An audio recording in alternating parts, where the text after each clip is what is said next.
At this point, we have 9 years of hard scientific evidence that disproves the government theory about what happened on September 11th, and yet people continue to be either oblivious to the fact that this information exists or completely resistant to looking at this information. So the question becomes why? Why is it that people have so much trouble hearing this information?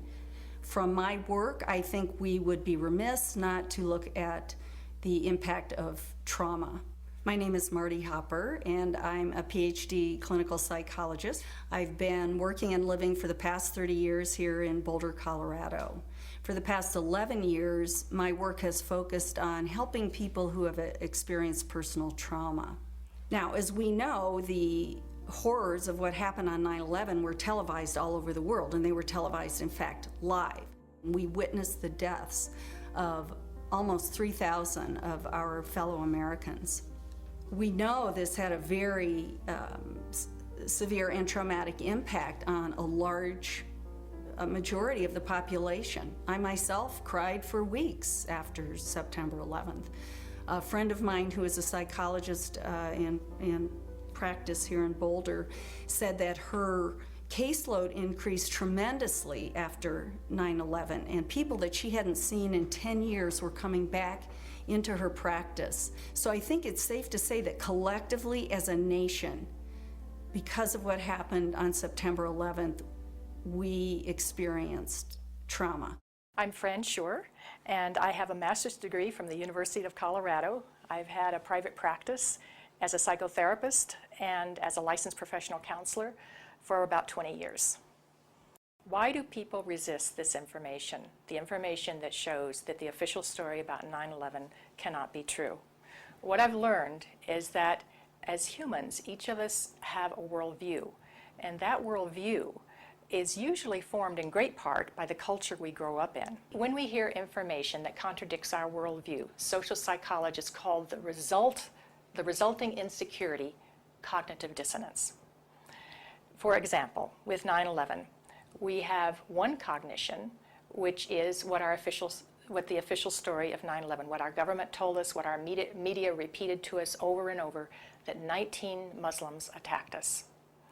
On the other hand, we have what scientists, researchers, architects, engineers are now beginning to tell us, which is that there is evidence that shows that the official story cannot be true. So now we've lost our sense of security. We are starting to feel vulnerable. Now we're confused. 9/11 truth challenges some of our most fundamental beliefs about our government and about our country. When your beliefs are challenged or when two beliefs are inconsistent, cognitive dissonance is created. 9/11 truth challenges the beliefs that our country protects us and keeps us safe and that America is the good guy.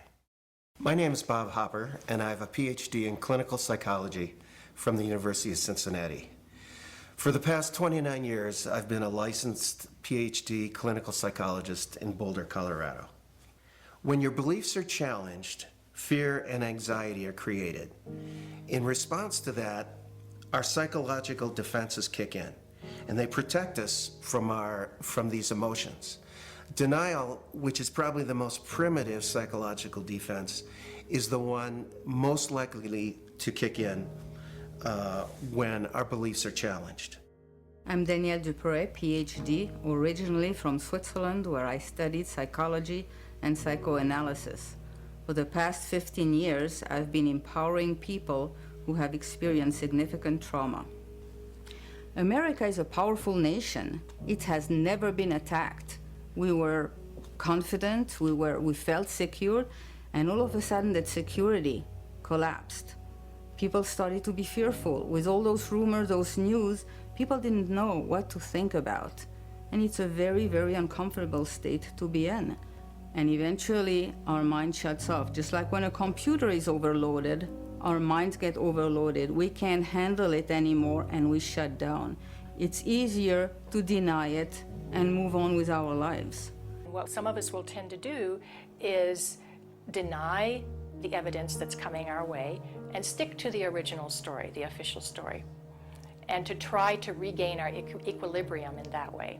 Another thing we can do is decide to look at the conflicting evidence and be sincere and be open-minded and look at both sides of the issue and then make up our own mind about what reality is. I'm Dorothy Lorig. I have a master's degree in counseling psychology from the University of Colorado, and I've been practicing reevaluation counseling for over 16 years. If we can think of our worldview as being sort of our mental and emotional home, I think all of us will do just about anything to defend our homes, to defend our families.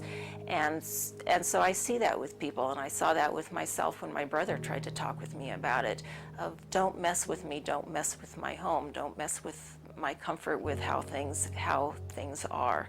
And about a week later, I read a lengthy article by Professor Griffin about why he believes the official account of 9/11 cannot be true. And it was a very well-researched article. I was in my office at the time. I sat there and I felt my stomach churning. I thought maybe I was going to be sick. And I leaped out of my chair and ran out the door and took a long walk around the block, around several blocks, and just broke down. I understand now that what was happening was my worldview about my government being in some way my protector, almost like a parent, had been dashed, and it was like being cast out into the wilderness, I think is the closest way to describe that feeling. And I sobbed, felt like the ground had completely disappeared beneath my feet. And I knew at some point during the walk that I knew that I was going to have to become active in educating other people about this, that for me to retain any sense of integrity, I was going to have to take some action. I couldn't just let something like this go. Many people respond to these truths in a very deep way. Some have a visceral reaction like they've been punched in the stomach. To begin to accept the possibility that the government was involved is like opening Pandora's box. If you open the lid and peek in a little bit, it's going to challenge some of your fundamental beliefs about the world. Well, here are a few of those spontaneous initial reactions to hearing the contradictory evidence about 9/11. I don't want to know the truth, or I'd become too negative and psychologically go downhill. I'm not sure I want to know. If this is true, then up would be down and down would be up. My life would never be the same. Fran, I refuse to believe that many Americans could be that treasonous. Someone would have talked, but these are beliefs.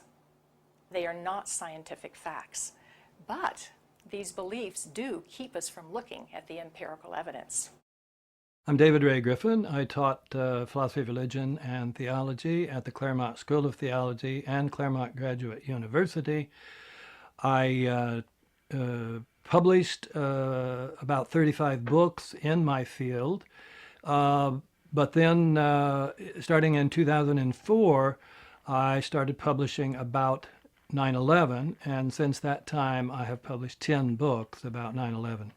You have empirical people who will simply say, look at the evidence, and if it's convincing, I will change my mind. Other people are paradigmatic people. They have a paradigm. They say, this is the way the world works, and I'm convinced this is the right way the world works. 9/11 doesn't fit into that paradigm. So I don't need to look at the evidence. It's paradigmatic. And then there is a third type of person that we often call wishful thinkers. I call it wishful and fearful thinking. So they simply will not believe something that they fear to be the truth. And I found that maybe to be the most powerful factor of people rejecting 9/11 truth and not even entertaining the evidence. So whenever we say, I refuse to believe, we can be sure that the evidence that's coming our way is not bearable and that it's conflicting with our worldview much too much. Denial protects people from this kind of anxiety. As I thought about all of these responses, I realized that what is common to every one of them is the emotion of fear. People are afraid of being ostracized, they're afraid of being alienated, they're afraid of being shunned, they're afraid of their lives being inconvenienced, they'd have to change their lives, they're afraid of being confused, they're afraid of psychological deterioration, they're afraid of feeling helpless and vulnerable. And they're afraid that they won't be able to handle the feelings that are coming up. None of us want to feel helpless and vulnerable. So we want to defend ourselves. And the way we often do that is with anger. So then we become angry. And when we become angry, then we become indignant. We become offended. We want to ridicule the messenger. We want to pathologize the messenger. And we want to censor the messenger. So how can we overcome this resistance and denial? The first thing is to meet people where they're at. One thing is that we need to raise people's awareness about this through what I would call gentle dialogue and gentle questioning. My name is John Freedom. I'm a counselor in private practice here in Tucson, Arizona, which I've been for the past 20 years. I hold a master's level certification in NLP, which is neuro-linguistic programming. So it doesn't work to challenge people's belief or immediately tell them, I know the truth about 9/11, but a good way is to ask questions, ask open-ended questions, and lead them into a dialogue and discussion about it. One of the ways to deal with the trauma is to find the answers. That's why I think it is of such importance to have a comprehensive investigation. I believe that to be the kind of country that we think we are, we have to face some of the things that are not as we think they are.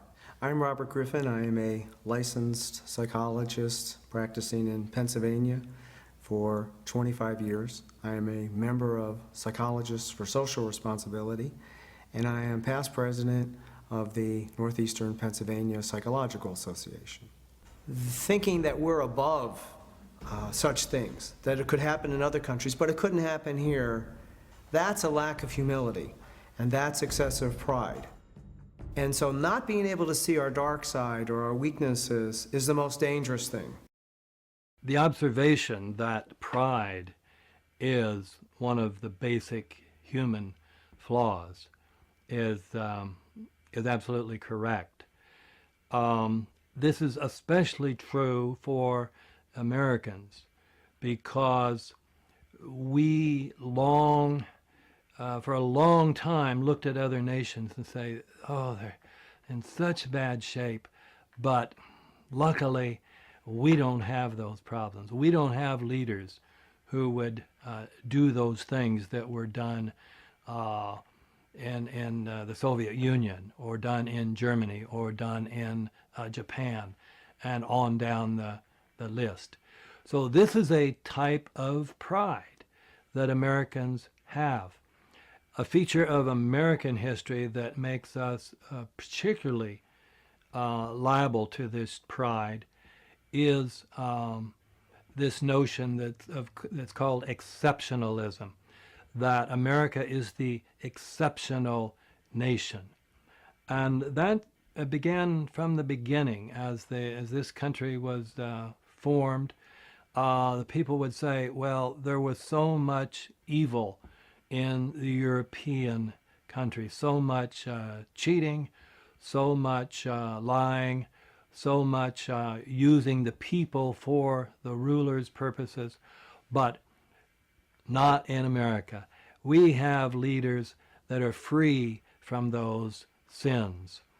So I think this has made 9/11 particularly difficult for Americans. Anyone can make mistakes, but our ideals and our principles get us back, on track.